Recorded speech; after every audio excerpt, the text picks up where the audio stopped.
5 സംസ്ഥാനങ്ങളിലെ exit poll ഫലങ്ങൾ പുറത്തു വരുമ്പോൾ നമുക്കിനി ബംഗാളിലേക്ക് അല്ലെ വെസ്റ്റ് ബംഗാൾ അധികാരം പിടിക്കുമോ അതോ 294 സീറ്റുകളുള്ള വെസ്റ്റ് ബംഗാളിൽ എന്താണ് സംഭവിക്കുക എന്ന് വിവിധ എക്സിറ്റ് പോളുകൾ പ്രവചിക്കുന്നുണ്ട്. അതിലാദ്യം നമുക്ക് പോകേണ്ട എക്സിറ്റ് പോൾ ഫലം എന്ന് പറയുന്നത് ജന്മത് പോൾസിന്റെ ഫലത്തിൽ വളരെ വ്യക്തമായി തന്നെ TMCക്ക് വലിയ മേധാവിത്വം ബംഗാളിൽ അവർ പ്രവചിക്കുന്നു എന്നുള്ളതാണ്. 195 മുതൽ 205 വരെ സീറ്റുകളാണ് TMCക്ക് ജന്മത് പോളിന്റെ എക്സിറ്റ് പോൾ ഫലം വലിയ വിജയമാണ്. 294-ലെ 205 എന്ന് പറയുമ്പോൾ വലിയ വിജയമാണ്. BJP സഖ്യത്തിന് 80 മുതൽ 90 വരെ, കേവലം 80 മുതൽ 90 വരെ സീറ്റുകളാണ് ആ സർവേ പ്രവചിക്കുന്നത് എന്നുള്ളതാണ് ഏറ്റവും പ്രധാനപ്പെട്ട കാര്യം. പീപ്പിൾസ് പൾസിന്റെ എക്സിറ്റ് പോൾ ഫലമനുസരിച്ചും 177 മുതൽ 187 വരെ സീറ്റുകൾ TMCക്ക് കിട്ടും. വലിയ മെജോറിറ്റിയാണ് അല്ലെ, 3-2 ഭൂരിപക്ഷത്തിലേക്കൊക്കെ ഒരുപക്ഷെ TMC എത്തത്തക്ക വിധത്തിലുള്ള ബംഗാളിൽ ഒരു മാറ്റവും ഉണ്ടാകുന്നില്ല എന്നാണ് ഈ രണ്ട് എക്സിറ്റ് പോൾ ഫലങ്ങളും സൂചിപ്പിക്കുന്നത്. 110 സീറ്റുകൾ വരെ BJPക്ക് കിട്ടാം. അത് കഴിഞ്ഞ തവണത്തേക്കാൾ നില മെച്ചപ്പെടുന്ന ഒരു പ്രകടനമാണ്. പക്ഷേ എങ്കിലും ഭരണം മാറാൻ അത് ഉതകുന്നില്ല. 95 മുതൽ 110 വരെ സീറ്റുകളാണ് ഈ എക്സിറ്റ് പോൾ ഫലങ്ങൾ, പീപ്പിൾസ് പൾസിന്റെ ഫലങ്ങൾ പ്രവചിക്കുന്നത്. മറ്റൊന്ന് നമുക്ക് മെട്രിക്സിന്റെ ഫലത്തിലേക്ക് പോയാൽ, ബട്രസിന്റെ എക്സിറ്റ് പോൾ ഫലത്തിൽ TMCക്ക് 125 മുതൽ 140 വരെ സീറ്റുകൾ, പക്ഷേ BJPക്ക് 146 മുതൽ 161 വരെ സീറ്റുകൾ കിട്ടാം. BJPക്ക് കൂടുതലാണ്. തൃണമൂൽ കോൺഗ്രസിന് അവിടെ കേവല ഭൂരിപക്ഷം കിട്ടുന്നില്ല. 148 കേവല ഭൂരിപക്ഷത്തിന് വേണ്ടത്. പക്ഷേ മാട്രിക്സ് സർവേ എക്സിറ്റ് പോൾ അനുസരിച്ച് തൃണമൂൽ കോൺഗ്രസിന്, മമതാ ബാനർജിക്ക് അവിടെ കേവല ഭൂരിപക്ഷം കിട്ടുന്നില്ല.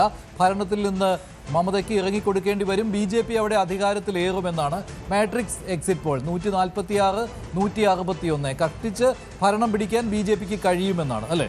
മറ്റൊരു സർവേ വരുന്നത് അത് പി-മാർക്കിന്റെ സർവേ അനുസരിച്ച് അവിടെയും തൃണമൂൽ കോൺഗ്രസിനാണ് വലിയ മേധാവിത്വം പി-മാർക്ക് നൽകുന്നത്. BJPക്കാണ്.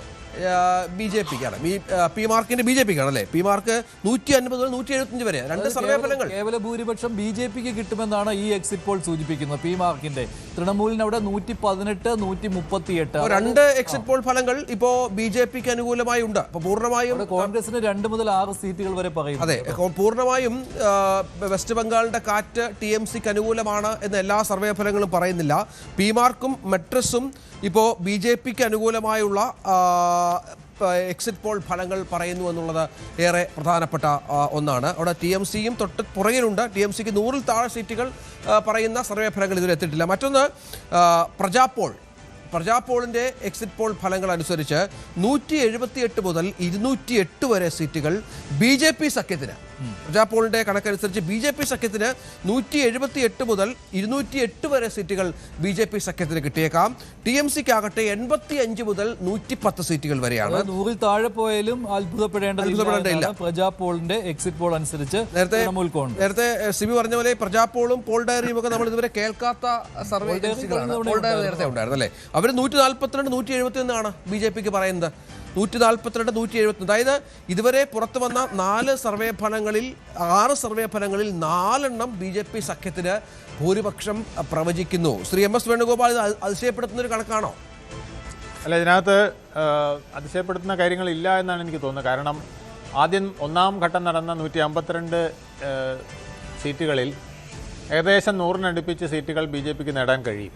പക്ഷേ എന്നാൽ രണ്ടാം ഘട്ടത്തിൽ നടന്ന 142 സീറ്റുകളിൽ 48 സീറ്റെങ്കിലും പിടിക്കാൻ കഴിഞ്ഞാലേ ഒരു കോമ്പറ്റീഷന് BJPക്ക് സാധ്യതയുള്ളൂ. അത്രത്തോളം കാര്യമാണല്ലോ അത് വളരെ ബുദ്ധിമുട്ട്. കാരണം കഴിഞ്ഞ തവണ 18 ന്യൂനപക്ഷ മേഖലകളാണ്, മുസ്ലിം മേഖലകളാണ്. കഴിഞ്ഞ തവണ 18 സീറ്റാണ് കിട്ടിയത്. അതെല്ലാം അതിൽ നിന്നും വലിയ ഒരു മാറ്റം വരണമെങ്കിൽ അത്രയ്ക്ക് വലിയ ഒരു ചേഞ്ച് ഉണ്ടാവണം. ഇതിനകത്ത് വേറൊരു പ്രധാനപ്പെട്ട കാര്യം, ഇപ്പോൾ SIR-ഉം മറ്റു കാര്യങ്ങളൊക്കെ നടന്നിട്ടുണ്ട്.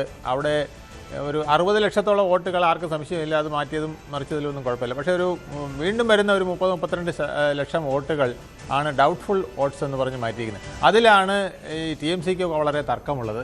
അപ്പോൾ മമത അതിന് സൂത്രം കണ്ടുപിടിച്ചത് ഈ 32 ലക്ഷം പോയെങ്കിൽ അതിനെ കവർ ചെയ്യാനായിട്ട് അന്യ സംസ്ഥാന തൊഴിലാളികളെ 36 ലക്ഷം പേരെ അവിടെ എത്തിക്കാൻ മമതയ്ക്ക് കഴിഞ്ഞിട്ടുണ്ട്. അതിന് മമത എടുത്ത 2 ട്രിക്കാണ്. ഒന്ന്, നിങ്ങൾക്ക് വോട്ടേഴ്സ് ലിസ്റ്റിൽ പേരില്ലാതാകും, അതോടുകൂടി നിങ്ങളുടെ പൗരത്വം ഉൾപ്പെടെ ചിലത് നഷ്ടപ്പെട്ടേക്കാം. രണ്ടാമത്തേത്, സർക്കാരിൻ്റെ ആനുകൂല്യങ്ങൾ ഇപ്പോൾ വോട്ട് ചെയ്യാൻ വരാത്തവർക്ക് ടി എം സി അത് പ്രത്യേകം നോട്ട് ചെയ്യുമെന്നും സർക്കാരിൻ്റെ ആനുകൂല്യങ്ങൾ പലർക്കും ലഭിക്കില്ല എന്നും ഒക്കെയുള്ള പ്രചരണങ്ങൾ വലിയ തോതിൽ തൂത്തുപെറുക്കി ഈ അന്യസംസ്ഥാന തൊഴിലാളികളെ ബംഗാളിൽ എത്തിക്കാൻ കഴിഞ്ഞു. കേരളത്തില് അവർക്ക് പണിയാൻ ആളെ കിട്ടാതായി. കേരളത്തിൽ ഗ്യാസ് ക്ഷാമത്തിനേക്കാൾ ഏറ്റവും വലിയ ക്ഷാമം ഇപ്പോൾ തൊഴിലാളി ക്ഷാമമാണ്. അതെ, അതെ. അങ്ങനെയാണ് അവസ്ഥ നിൽക്കുന്നത്. ഇത് ഇവിടെ മാത്രമല്ല, ഡൽഹിയിലെ, ഗുജറാത്തിലെ, പിന്നെ ബീഹാറിൽ ബീഹാറിൽ നിന്നൊക്കെ ബസ്സാണ് അറേഞ്ച് ചെയ്ത് കൊടുത്തിരിക്കുന്നത്. പലയിടത്തും ടിക്കറ്റ് എടുത്ത് കൊടുത്തിരിക്കുകയാണ് TMC-കാർ. അങ്ങനെ 36 ലക്ഷം പേരെ അവിടെ എത്തിച്ചു. അപ്പം 31-32 ലക്ഷം പേരുടെ വോട്ടുകൾ വെട്ടിമാറ്റിയെങ്കിൽ 36 ലക്ഷം പേരെ അവിടെ എത്തിച്ച് ആ വോട്ട് കവർ ചെയ്യുക എന്നുള്ളൊരു തന്ത്രം TMC പ്രയോഗിച്ചിട്ടുണ്ട്. അതാണ് അവർക്ക് നേട്ടമുണ്ടായിട്ടുണ്ടെങ്കിൽ അതിന് പ്രധാന കാരണം. എന്തായാലും 161 പറയുന്നത് BJP-ക്ക് ഇപ്പോൾ സ്വപ്നം കാണാൻ പറ്റാത്തൊരു വലിയ നമ്പറാണ്. BJP കൊടുത്തിരിക്കുന്നതൊക്കെ 160 മുകളിലാണ് ഈ സർവേകൾ. അത് വളരെ 4 സർവേകൾ. അത് വളരെ വലിയ ഫിഗറാണ്. അവർക്ക് കിട്ടാവുന്നത് 148-150 എത്താൻ അതിന് വേണമെങ്കിൽ തന്നെ ഈ ഇപ്പോഴത്തെ പ്രസിഡൻസി റീജിയണിൽ ഇപ്പം നമ്മുടെ ഇലക്ഷൻ നടന്ന ഈ പൂർവ്വ ബർദ്ധമാനോടക്കമുള്ള 24 വർഗാന, നദിയ, ഹൗറ, ഹൂബ്ലി. കൂടുതൽ വാർത്തകൾക്ക് News 18 Keralam YouTube channel subscribe ചെയ്യുക.